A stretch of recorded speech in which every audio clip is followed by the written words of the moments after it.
Sobre Pompeya reinaba un silencio extraño. No era el que llega con la noche, cuando las calles descansan de las voces humanas y el mar susurra con timidez. Era un silencio más denso, casi palpable, como si un velo invisible cubriera la ciudad y obligara al aire a contener la respiración. Las antorchas titilaban. Su luz temblaba como el aliento de una bestia antes de saltar. Ni siquiera los perros ladraban, se escondían, presintiendo algo que los hombres no podían percibir. Parecía que la propia ciudad se había detenido, escuchando las profundidades de la tierra. En cada patio y en cada piedra se sentía el pulso de un corazón invisible. Nadie sabía que aquella sería la noche después de la cual no amanecería el día. La ciudad parecía suspendida entre dos latidos, uno de vida, otro de eternidad, como si el universo contuviera el aliento antes de pronunciar una palabra final. Con los primeros rayos del sol, la ciudad despertó como siempre. Los comerciantes empujaban sus carros. El aire olía a pan recién hecho y a humo. Las mujeres cargaban ánforas de agua y los niños corrían entre las columnas. El Vesubio permanecía inmóvil, enorme y majestuoso, como si estuviera dormido. Solo una fina columna de humo se elevaba de su cima, débil, casi imperceptible. Nadie le prestó atención. La montaña siempre humeaba por las mañanas. Pero aquel día, el aire era distinto. Seco, pesado, saturado de un aroma metálico. Los pájaros volaban más bajo. Los perros aullaban sin razón. Y los caballos golpeaban el suelo como si desearan escapar. Sobre el templo de Júpiter, la llama de un altar parpadeó. El viento traía un olor desconocido, un rastro de azufre. Por un instante, todos miraron hacia el cielo, pero el sol seguía brillando. Nadie imaginaba que la rutina de aquel día sería el último eco de una vida interrumpida. Cerca del mediodía, la tierra emitió un sonido profundo. No era un trueno ni un golpe, sino un lamento, un rugido que venía desde las entrañas del mundo. La gente se detuvo, miró a su alrededor y todo volvió al silencio. Un minuto después, llegó un segundo estruendo, más fuerte, más cercano. De las estanterías cayeron ánforas. El pescado temblaba en los ganchos del mercado. Y sobre el Vesubio comenzó a elevarse una columna de humo, no gris como antes, sino negra como la tinta. Crecía y crecía hasta parecer un árbol colosal cuyas ramas se extendían por el cielo.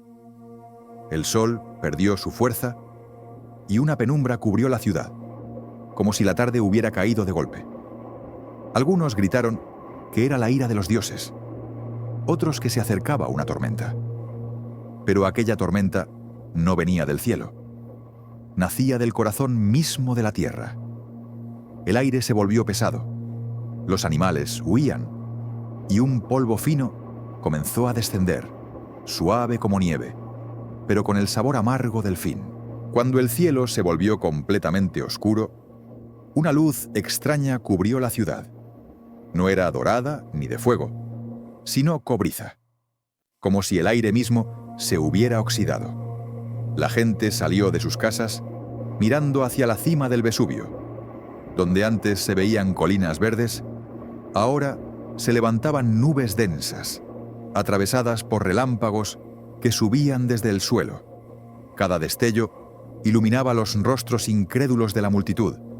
Las piedras caían del cielo con estrépito, rompiendo techos, destrozando calles. El suelo temblaba bajo los pies. El olor a azufre llenaba el aire, y un pilar de fuego crecía sobre la montaña como el tronco de un árbol que alcanzaba el cielo. Pero en medio del caos, en los ojos que miraban hacia la luz, había algo más que miedo. Un asombro puro, antiguo, como si estuvieran presenciando no la muerte del mundo, sino su transfiguración. Siglos después, los arqueólogos encontrarían a esas personas. Sus cuerpos no quedaron congelados en gestos de huida, sino en posturas de contemplación. Algunos permanecían de pie, con la cabeza ligeramente inclinada hacia atrás. Otros, sentados junto a las paredes, mirando hacia arriba, como si no hubieran tenido tiempo de apartar la vista.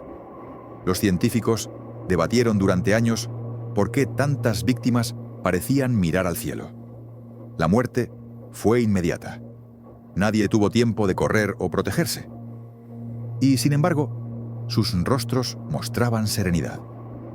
Más tarde, los físicos dirían que durante la erupción pudieron formarse descargas de plasma, columnas luminosas que cruzaban el aire.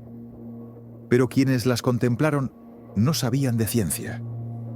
Solo vieron cómo el cielo se abría. Y tal vez creyeron que los dioses los llamaban.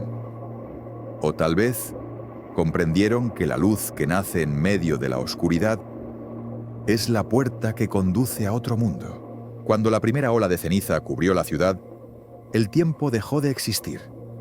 El día y la noche se confundieron. El aire se volvió espeso como el humo, impregnado de azufre, sangre y tela quemada. La gente avanzaba a tientas, tocando las paredes, cayendo, levantándose, perdiéndose en la oscuridad rojiza. La ceniza caía sin pausa, acumulándose sobre los cuerpos, cubriendo las calles como una nevada ardiente que quemaba la piel. El viento traía lamentos y plegarias rotas que se desvanecían bajo el rugido del volcán. Un rugido que ya no parecía de la tierra, sino de algo vivo. Respirar era una lucha, y aún así, algunos alzaban los ojos buscando un cielo que había desaparecido. Quizás era el último resto de esperanza, o quizás el instinto eterno de mirar hacia la luz, incluso cuando todo se ha vuelto sombra. Pasaron milenios, y los arqueólogos volvieron a escuchar la voz de la ciudad, no con los oídos, sino con las manos. Al retirar capa tras capa de ceniza, bajo la pala surgían formas, muros, vasijas, huellas de muebles. Luego aparecieron vacíos con la forma de cuerpos humanos. Vertieron yeso en ellos, y de la piedra nacieron los rostros de quienes habían mirado al cielo. Una mujer abrazando a su hijo, un joven sosteniendo una vasija como si fuera un tesoro, un perro acurrucado junto a la puerta. Su silencio decía más que cualquier palabra.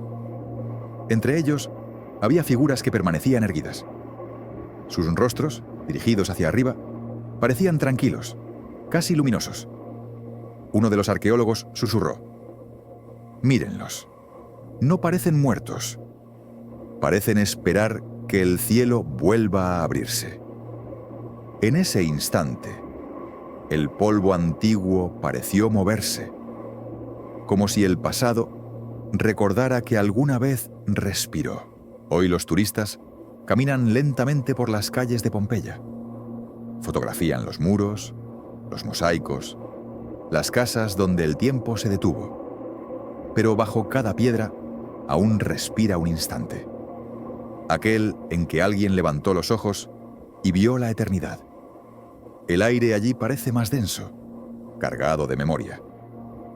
Cuando el sol cae tras el Vesubio, el cielo adquiere el mismo tono cobrizo, como un espejo oxidado del pasado. Entonces, alguno de los visitantes se detiene sin saber por qué.